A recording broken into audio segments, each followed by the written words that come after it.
Hello, I'm Lariah Prince, and I go to Northland Christian School. I am a rising junior, and this is my Proposition 1 for the motion. This House believes that an international system with two or more superpowers is better for developing countries than an international system with a single superpower.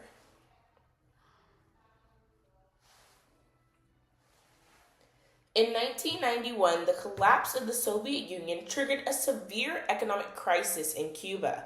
Dependent on Soviet aid and subsidies, Cuba's economy shrank by about a third within a few years. When a developing country relies on a single superpower, its future becomes vulnerable to that power's downfall. For these reasons, I am so proud to propose today's motion. This House believes that an international system with two or more superpowers is better for developing countries than an international system with a single superpower. Easy speech here. First, a few notes on framework, but second, our substantive material. Before those notes on framework, definitions. What is an international system? The way power is distributed among countries in global politics, economic influence, and international institutions. But second, what is a superpower? A state with the ability to significantly influence global affairs through military, economic, and political power. Quickly then, one clarification. Recognize that the motion states for developing countries. So in today's debate, we should specifically focus on the welfare and interests of those developing countries. For some characterizations, what does our world look like? Two or more superpowers possess significant influence and compete for markets, resources, and diplomatic support. Competition between superpowers incentivizes them to offer more attractive partnerships and gives developing countries greater leverage to negotiate favorable outcomes. But then, moving on to our burdens, they're twofold. First, PROP must prove that an international system with two or more superpowers creates better outcomes for developing countries than a world dominated by a single superpower. Opposition must prove that developing countries are better off when one superpower dominates the international system. But moving on to our first substantive of today, on increased agency. The thesis of this argument is multipolarity is uniquely beneficial because it transforms developing countries from dependent actors into actors with meaningful bargaining power over the conditions of their development. Our first layer then, competition between superpowers forces them to offer more favorable terms. Great powers derive significant benefits from cultivating relationships with developing countries. These countries provide access to natural resources, growing consumer markets, and regional influence. Because these benefits are valuable, superpowers seek to attract and maintain partnerships with developing countries. However, in a multipolar system, no superpower can assume that a developing country will automatically align with them because competing powers are capable of providing similar benefits. As a result, suppliers just actively compete to secure cooperation. The primary way they do so is by improving the terms of engagement, offering more investment, more favorable trade agreements, less restrictive conditions, and greater diplomatic concessions. This simple existence of competitors therefore disciplines the behavior of superpowers and forces them to be more responsive to the preferences of developing countries. But moving on to our second layer then, on multipolarity decreases the likelihood of coercion. The ability to pressure another actor is fundamentally determined by whether that actor has alternatives.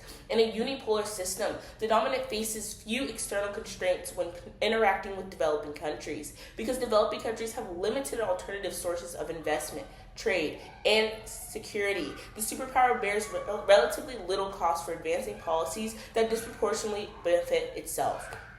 Even if a developing country is dissatisfied, its ability to meaningfully respond is limited. Conversely, in a multipolar system, competing superpowers are constantly seeking opportunities to expand their influence. This means that whenever one superpower neglects the interests of a developing country, imposes unfavorable conditions, or weakens partnerships, rival powers have incentives to fill that gap and gain influence themselves. As a result, superpowers must account for the possibility of losing strategic partners to competitors. This raises the cost of exploitative behavior and creates a structural incentive for powers to remain responsive to the interests of developing countries. Our impacts then are twofold. First, increased political autonomy, but second, sustainable economic development.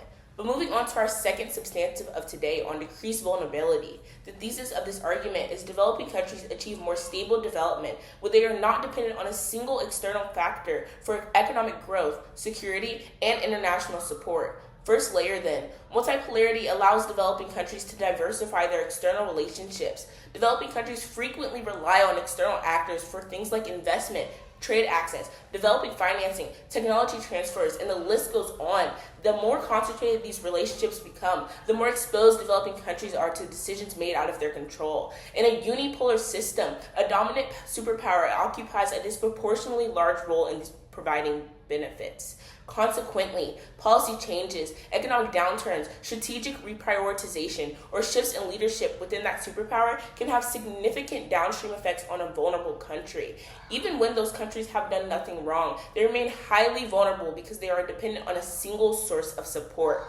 Multipolarity mitigates this problem by creating multiple centers of power. Developing countries are able to distribute economic, political, and security relationships across several major powers rather than relying overwhelmingly on one. This reduces concentration risk and ensures that the loss and reduction of support from any individual actor is less damaging.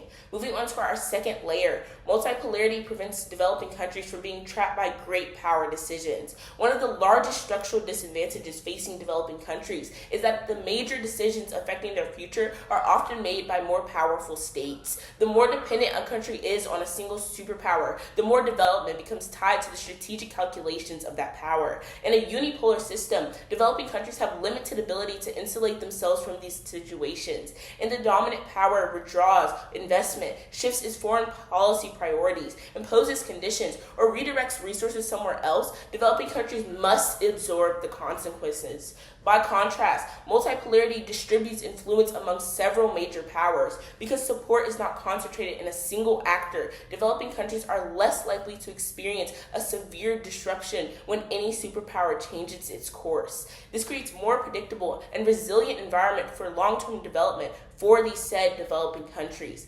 Ending off then, our impacts are also twofold. First, greater economic stability, but second, increase national resilience. Because I believe in every single thing I just told you, you have to propose. My time was 6:49. Thank you.